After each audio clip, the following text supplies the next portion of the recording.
င်္ဂလာကျွန်တော်တို့စစ်စုံစေဝါဒေါက်တာမြတ်သူဖြစ်ပါတယ်ဒီနေ့မှာတော့ဆရာမကြီးနဲ့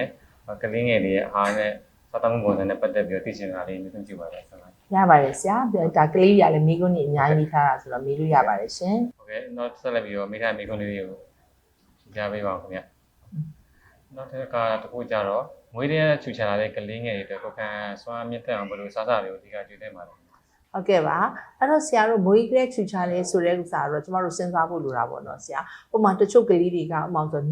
ရက်မပြည့်တာလားနှစ်မစိပဲနဲ့မွေးထားတာလားဒါမှမဟုတ်မွေးရက်သားနဲ့ပဲလာကကြတော့မစိတာလားဒါမှမဟုတ်ဘူးဆိုလို့ရှိရင်လည်းကလေးတွေကပေါ့နော် low birth weight ပေါ့နော်ဒီလိုပဲဖြစ်နေတာလားပေါ့ဒါမျိုးတွေကလည်းပထမအဆုံးစဉ်းစားဖို့လိုပါတယ်နောက်ပြီးတော့မှသူ့မှာပေါ့ဥပမာ congenital anomalies လေးတွေများပါလာသလားဒါမှမဟုတ်သူ့မှာသူပဲယောဂလေးတွေရှိနေသလားပေါ့နော်အဲ့ဒါလေးလည်းရင်ဆုံးဆန်းစစ်ဖို့လိုပါတယ်နောက်တစ်ခုကတော့တကယ်ပဲပေါ့နော်ဥပမာဆိုရှင် immunity နည်းနေတယ်ဒါလိုမျိုးဆိုလို့ရှိရင်တော့ကျမတို့ဘက်ကနေပြီးတော့မှဒါကလေးလေးတွေကိုအစားအစာကျွေးရမှာပေါ့နော်အဲ့တော့ကျွေးတဲ့နေရာမှာတော့တကယ်ကိုပဲကိုယ်ခံစွမ်းအားကောင်းအောင်ဆိုအဓိက protein တက်လိုပါတယ်ဆရာအဲ့တော့ protein ကတော့အဓိကကတော့အသားတို့နှုတ်တို့ကြက်ဥတို့ကနေပြီးတော့မှရတာပေါ့နော်ကလေးတွေကတော့များသောအားဖြင့်ကတော့နှုတ်တို့ကြက်ဥတို့ကတော့စားပါတယ်အသားတက်ကိုတော့ပေါ့နော်ဥပမာဆိုလို့ရှိရင်ပြောမယ်ဆိုတော့တစ်နှစ်ကျော်သွားပြီဆိုရင်ကလေးတွေကအသားစားတယ်ဆိုရင်အကုန်ထွေးထုတ်တာမျိုးပေါ့နော်ဒီလိုမျိုးလေးတွေရှိတဲ့အတွက်ကြောင့်မလို့အဓိက protein ရစေတဲ့နှုတ်တော့ဦးစားပေးပြီးတော့မှလည်းပိုတောက်ရတာရှိပါတယ်နောက်ကြက်ဥလေးတွေကျွေးဖို့လိုပါတယ်နောက်တစ်ခုကတော့ပေါ့နော်ဒီ balance diet ဖြစ်အောင်အတွက်ပေါ့နော်သတိတို့နောက်ပြီးတော့မှအရွက်တို့နော်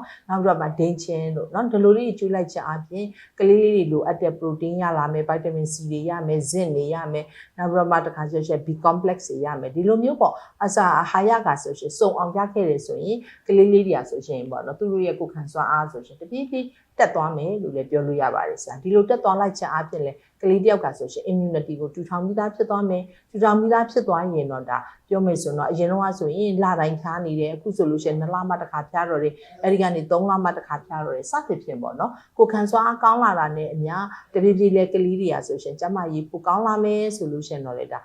ပေါ့နော်ကလေးလေးအတွက်ကဆိုရှင်အများကြီးအဆင်ပြေသွားမှာမေလို့ပြောချင်ပါတယ်ဆရာဟုတ်ပါနောက်ထပ်မေးထားတဲ့မေးခွန်းလေးတစ်ခုကတော့ဒီကလေးငယ်များရဲ့အုံနောက်ဖွံ့ဖြိုးမှုကစားသုံးမှုပုံစံအပေါ်ဘယ်လိုတိုက်ရောက်မှုရှိရလဲသိချင်ပါတယ်ဟုတ်ကဲ့ကလေးတွေရဲ့အုံနောက်ဖွံ့ဖြိုးမှုဆိုတဲ့နေရာမှာတော့ဆရာဒါကလေးတွေအတွက်ကဆိုရှင်တိတ်အရေးကြီးတာပေါ့နော်သူဘာတွေစားနေတယ်လဲပေါ့အဲ့တော့အဓိကကတော့ဒီကလေးတယောက်ရဲ့အုံနောက်ဖွံ့ဖြိုးမှုကတော့ဆရာတို့လည်းသိပါတယ် DHA ပေါ့နော် DHA ဆိုတဲ့ဒီ omega 3ပေါ့ပြောမယ်ဆိုလို့ရှိရင်တော့ဒါဆိုလို့ရှိရင်တိတ်ပြီးတော့မှအရေးကြီးပါတယ်ဒါကြောင့်မို့ကလေးတွေကို DHA ပေါ်များတဲ့အစားအသောက်ကတော့ကျွန်တော်တို့အရင်ဆုံးကျွေးရတာပေါ့နော်ဥပမာပြောမယ်ဆိုလို့ရှိရင်တော့ဒါ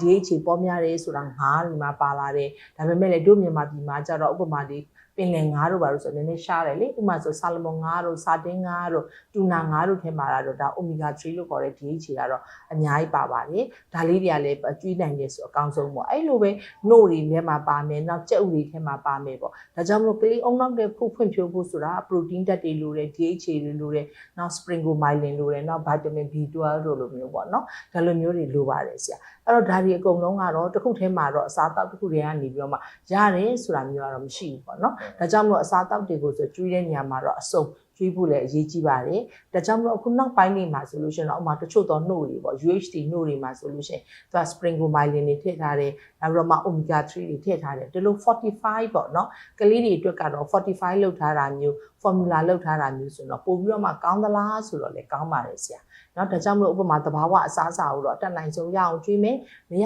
ဘူးဆိုလို့ရှိရင်တော့လေဒါ45လောက်ထားတဲ့အစားအစာတွေကိုကျွေးပါလို့တော့အားကြောင့် recommend လုပ်ချင်ပါတယ်ဆရာဟုတ်ကဲ့ပါအခုဆိုရင်ကလေးမေတွေမေးထားတဲ့မေးခွန်းလေးတွေကိုဆမကြီးဘက်ကနေပြီးတော့မှပြည့်ပြည့်စုံဖြေချပေးတော့ဖြစ်ပါတယ်နောက်ဗီဒီယိုများမှာလည်းဆက်လက်ပြီးတော့ဖြေချပေးမှာဖြစ်တဲ့အတွက်ဆက်လက်ဆောင်ကြည့်ပြီးဖို့ပြသရက်ခံပါတယ်